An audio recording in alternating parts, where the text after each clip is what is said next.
Does Kilmar have any idea the firestorm his deportation has caused here in America? So I told him. That was the first he'd heard. If you can address the camera. Sure.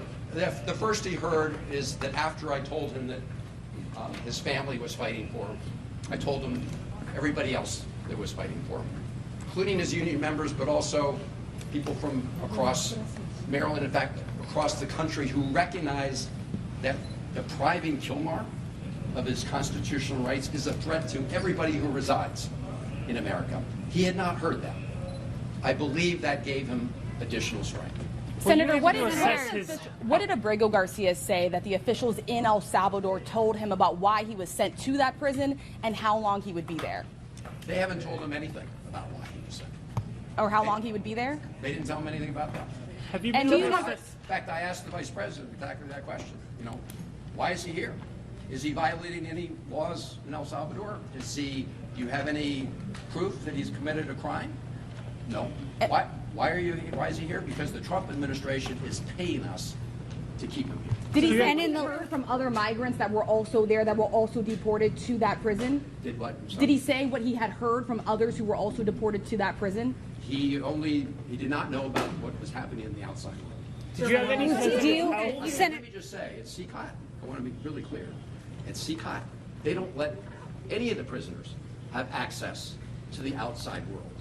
That's one of the conditions, one of the notorious parts of that prison, which, by the way, is a blatant violation of international law, as I said when I was.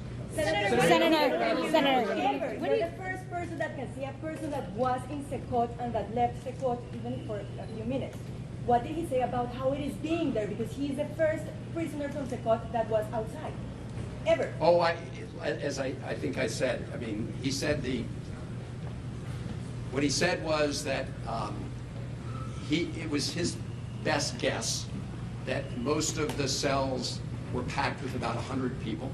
I asked him why. He said when they take roll call during the day, people have to call out their names from different cells.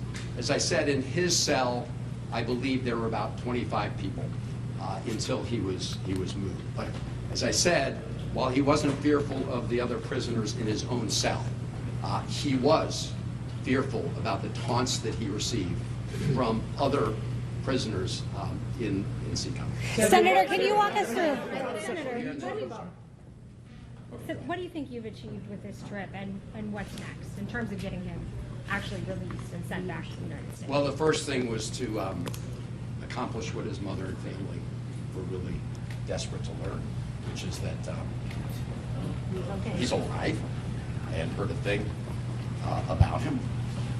That for someone who's, you know, he's obviously in a terrible situation. As I said, he's experienced trauma. He said he's sad every day. But I think this persistence resulted in having this chance to meet with him, to begin to get a little bit of his story. And I think it is the first step to ultimately bringing him home as the Constitution requires.